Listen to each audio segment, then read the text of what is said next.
bukan sepele-sepele, tapi rupanya perbuatan ini istilah bahasa ulama-ulama terdahulu dilaksanakan, dipakai itu menghasilkan barokah yang luar biasa. Kita tahu di dalam hadis-hadis yang sering kita ngaji itu banyak menceritakan tentang at'imut ta'am, memberikan makanan kepada orang yang lapar atau memberikan makanan lah. Di hadis lagi, man amana billahi wa malaikatihi fal yukrim dhaifahu, muliakanlah kalau siapa iman kepada Allah, pada malaikatnya Allah, muliakanlah tamumu. Memuliakan tamu itu macam-macam bentuknya. Ada yang memuliakan lewat senyuman, lewat tutur kata, sapaan yang baik dan sebagainya. Cuman lebih spesifik banyak tentang masalah memuliakan tamu itu di samping wajahnya yang sumeh, tanggapannya yang bagus, di situ juga makanan. Bahkan itu di zaman Rasulullah sudah sering seperti itu. Ada salah satu sahabat Rasulullah tidak punya apa-apa sama sekali. Akhirnya ada tamu, terus dia itu memberikan penghormatan tamu saking mentok-mentoknya, cuma tempat saja tanpa isi. Kalau sekarang kan kita menafsirkan itu penghinaan kalau kita. Tapi kalau zaman dulu enggak, itu sebagai upaya bahwasanya memang berusaha semaksimal mungkin memuliakan tamu. Paling tidak air putih. Lah kaitan dengan hal seperti ini, kita nyantai-nyantai seperti ini. Makanya dulu ada seorang kiai ulama, itu beliau hijrah ke sebuah daerah di daerah perkampungan tuh di situ. Di sana beliau mau mendirikan pondok, cuman mau mendirikan pondok di situ tidak mau merepotkan masyarakat. Tapi beliau sangat sering memberikan sedekah, memberikan makanan pada masyarakat. Sering seperti itu. Nah, suatu ketika mendekati hari pembangunan pondok, mengumpulkan masyarakat. Tapi undangannya cuma doa gitu aja. Undangannya cuma ngumpulin masyarakat, sampai sono masyarakat dikasih makan bareng-bareng. Walhasil kan masyarakat akhirnya ada perwakilan masyarakat bertanya-tanya di situ. Akhirnya menanyakan kepada sang kiai tadi, "Kiai, jenengan sering banget memberikan kami makanan. Bahkan sampai malam hari ini, sampai detik hari sampai waktu ini memberikan makanan kepada kami, dan kami sendiri tidak tahu maksud tujuannya itu seperti apa." Kata kiai, "Ya tidak ada apa-apa. Mutlak memberikan makanan." Akhirnya lah ini yang kata dengan malam ini. Biasanya kan dikirim-kirim, diantar-antar. Ini malam ini kalau dikumpulkan dapat. Enggak, saya cuma mau minta doanya panjenengan, besok saya mau bikin pondok. Cuma ngomong seperti itu, tanpa meminta bantuan kepada masyarakat yang dikasih tadi. Akhirnya masyarakat apa? Udah tahu seperti itu ya, kok enggak ngomong dari kemarin. Akhirnya berbondong-bondong memberikan bantuan baik tenaga maupun konsumsi dan lain sebagainya. Itu barokah memberikan makanan. Terus ulama-ulama sekarang banyak, ulama, habaib, masyayikh, para asatid itu yang kita contohkan beliau dalam hal ini kan. Beliau sering undang teman tanpa acara. Tiba-tiba punya rezeki seandainya kan, entah ikan entah apa, masak di rumah terus manggil teman, ya manggilnya yuk sini kumpul loh, acara apa ya, kumpul baik ngomong aja. Akhirnya itu makan ya, cuma sekedar makan ngobrol ringan, makan terus gitu sudah jelas lah, ngobrol biasa. Itu sama detik itu banyak terjadi seperti itu. Tapi apa, berkahnya luar biasa. Kaitannya dengan apa? Jenengan tahu yang wajib menerima zakat itu kan 8 asnaf. Salah satu diantaranya mu'allafati qulubihim, orang-orang yang baru masuk Islam. Kenapa dia wajib menerima? Karena ya dengan sebab makanan walaupun nggak seberapa jumlahnya, itu bisa menguatkan hatinya di dalam Islam. Oh iya, Islam itu rupanya sosialnya tinggi. Terus memberi bantuan fakir miskin dengan makanan. zakat, sedekah dan lain sebagainya. Kenapa kok makanan? Gak dukungan atau kerjaan, kan kalau nggak kerjaan malah makanan. Karena apa? Ya rasik tadi, dengan makanan itu kan orang bisa sehat dan sebagainya. Bisa menguatkan iman lah kira-kira gitu, bisa menguatkan iman, bisa menguatkan Islamnya. Itu ya dengan sebab lantaran makanan. Makanya ya monggo kita sering-sering yang punya rezeki, wes ndak usah bikin acara, ndak umpama jenengan ada rezeki opo lah gitu, entah kopi, gini lu kumpul nih mah gini, apa acaranya, wes mangan-mangan, apa ngobrol-ngobrol lah, ngopi bareng, makan bareng, itu tuh ada barokah tersendiri, ada barokah besar tersendiri. Ndak usah orang banyak mau tonggo nih, tonggo cedak lah, tonggo deket. Ini loh, jagongan gini, dewek kopi, bikinin kopi. Kurang jagung kita aja.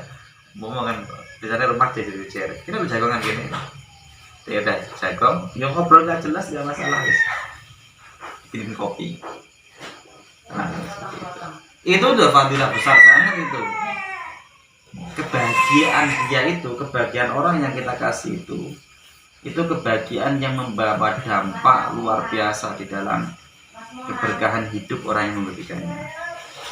Nah, dan itu perkara-perkara sepele, tapi rupanya luar biasa. Yai sekali lagi, monggo lah, ya kita mengikuti lah orang tersebut. Nah, adalah Udoril itu udah berusaha, kemarin udah berasa berapa kali lah upload. Tapi paling tidak kan teman-teman sana ada yang kumpul, walaupun dari sini belum ada yang kumpul, ikut gabung.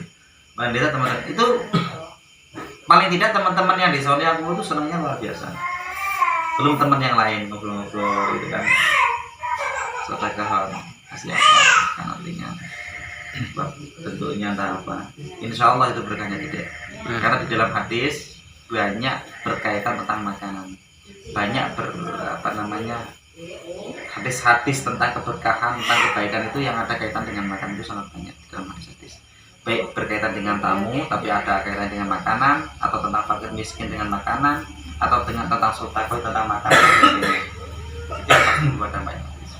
Sekecil apapun, seandainya ada tamu, walaupun hanya air putih, usahakan keluar sedekah, walaupun hanya air putih, itu paling tidak keluar sedekah.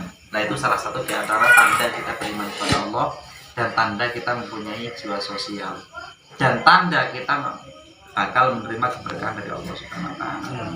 Terus selanjutnya kaitan lagi tentang masalah kehidupan, cobaan kita. Ini kan biasanya kita kan tahu dikasih amalan ini itu fadilahnya besar gini. Ketika adalah kita mendapatkan cobaan, mendapatkan musibah, cobaan keluarga dan apa sebagainya, adalah kita mau baca nggak yakin. Satu. Yang kedua, kita baca amalan yang sudah dapat, delala yang belum kabul, delala. Terus akhirnya kita putus asa. Wah, semua sholawat saat mempeng nih udah baca ini itu, nggak ngefek, hati tetap gelisah, masalah tetap bertubi-tubi. Seandainya seperti itu banyak, nggak satu dua. Nah, ini rumusnya gini. Ketika kita mendapatkan masalah, cobaan hidup, terus kita udah punya amalannya, entah sholawat, entah zikir. Nah, sholawat jelas, hasilnya jelas, membawa ketenangan. Zikir jelas membawa ketenangan. Sholawat membawa solusi. Kalau udah dua-dua dipasangkan seperti itu. Ketika kita membaca kok belum tembus, pertanyakan lagi, ada apa dengan kita? Kok sampai hati kita nggak merasakan nikmat itu? Jangan kita menuntut tentang amalan yang kita baca. Jangan kita menuntut Allah kok seperti ini, enggak. Tapi angkatan pertama, masalahnya apa? Kok sampai saya baca ini nggak nyentuh di hati sama sekali, itu apa masalahnya? Itu saya sendiri seperti itu, sering dulu seperti itu sering. Udah baca kok nggak ada solusi, seakan-akan seperti itu. Masalahnya apa? Tapi saya nggak putus asa. Justru dalam keadaan seperti itu kita cari, kita kejar terus, kita dengan bacaan tersebut kita kejar terus kita introspeksi diri. Ini apa yang ganjal, yang sehingga menjadi hijab kalau tidak merasakan ketenangan hati, kan gitu. Kita kejar, insya Allah di situ ada solusi. Yang pasti solusinya Allah memberikan ketenangan batin kita, ketenangan otak kita, sehingga ketika menghadapi masalah itu dengan cara yang lebih stabil, yang lebih bijaksana. Bukan baca sholawat langsung masalahnya clear total, tidak seperti itu. Kalau seperti itu alangkah enak banget. Ya ada seperti itu juga ada. Cuma kan ya jarang. Paling tidak ketika baca hati kita tenang. Setelah hati tenang, baru segala kegiatan itu bisa terukur, pelaksanaannya bisa terukur. Itu terbukti banget. Kalau baca di rumah berat, keluarlah ke pantai, ke gunung, ke tengah hutan, itu terserah lah pokoknya. Keluar, yang pasti keluar. Kejar terus. Ada apa dengan ini? Terus sambil dalam hati berdoa begini, ya Allah, ada hikmah apa di dalam permasalahan yang saya hadapi ini? Dan saya, ya Allah, saya yakin dan saya tahu Panjenengan tidak memberikan cobaan kecuali bagi umat Panjenengan yang memang Jenengan beri kekuatan mampu untuk menghadapinya. Solusinya gitu. Tidak mungkin Allah memberikan cobaan kepada hambanya, kepada makhluknya di luar kemampuan. Itu tidak mungkin. Itu udah rumus itu. Gak mungkin Allah memberikan cobaan kepada hambanya, kepada makhluknya di luar kemampuannya. Itu tidak mungkin. Pasti di dalam kemampuannya. Setelahnya luar lebih. Berarti dia posisinya, kalau sampai dia stres seperti itu, posisinya dia itu tidak sadar. Min aina hadal musibah, atau cobaan. Dari mana itu cobaan berasal? Kalau tahu, tidak seperti itu. Kalau stres tak diri stres semua. Ya pasti mampu di dalam kemampuannya. Mau kadang dia itu enggak, dia sendiri yang putus asa. Ya wis dikabulkan putus asa. Amin Allah fi adzoni. Wis putus asa ya wis dikasih ya wis. Gitu. Tapi kalau kita optimis, insyaallah seberat apapun tetap diberi kekuatan Allah. Itu udah rumusan. Karena hadisnya di Mutlaq hadis ya dulu kan. Pas tempat yang sana juga nggak salah. Allah tidak memberikan cobaan kepada makhluknya kecuali memang Allah sudah memberi Allah memberi kekuatan kepada makhluk tersebut atau dia di dalam kemampuannya. Itu di dalam hadisnya seperti itu. Itu rumus berarti. Jadi kata-kata tadi lalu ada yang stres sampai gendeng. Ini lebih di luar kemampuan kok. Bukan di luar kemampuan. Memang takdirnya seperti itu. Jadi diberi keistimewaan dan yang gendeng kan nggak sholat man. Nggak wajib sholat, nggak wajib puasa. Berarti Allah memberikan keistimewaan tersebut. Berarti itu. Yang pasti kan keluarganya mampu nggak, ya mampu. Padahal bisa menghadapi, ini salah satunya. Kan mampu kadang bukan dirinya sendiri, tapi kaitan ada orang yang berkaitan dengan dirinya. Jadi rumusnya kejar aja. Kejar menggunakan amalan-amalan dan kita kembalikan kepada Allah. Bismillahirrahmanirrahim. Dengan menyebut nama Allah, saya serahkan semuanya kepada Allah. Tidak ada kekuatan kecuali milik Allah. Artinya segala sesuatu kita minta kekuatan kepada Allah untuk mampu menghadapinya. Dan semoga sekali lagi kita semua dijadikan hamba Allah yang kuat imannya, kuat Islamnya sampai kita meninggal dunia, dan anak-anak kita mensejarahkan kita dengan kebanggaan. Anak-anak kita juga diberikan iman Islam yang kuat. Al-Fatihah. Bismillahirrahmanirrahim. Alhamdulillah. Ya dia kata bedanya orang dari kata dari orang dari. Assalamualaikum warahmatullahi wabarakatuh. Waalaikumsalam. Iso mainan ini kamsutnya.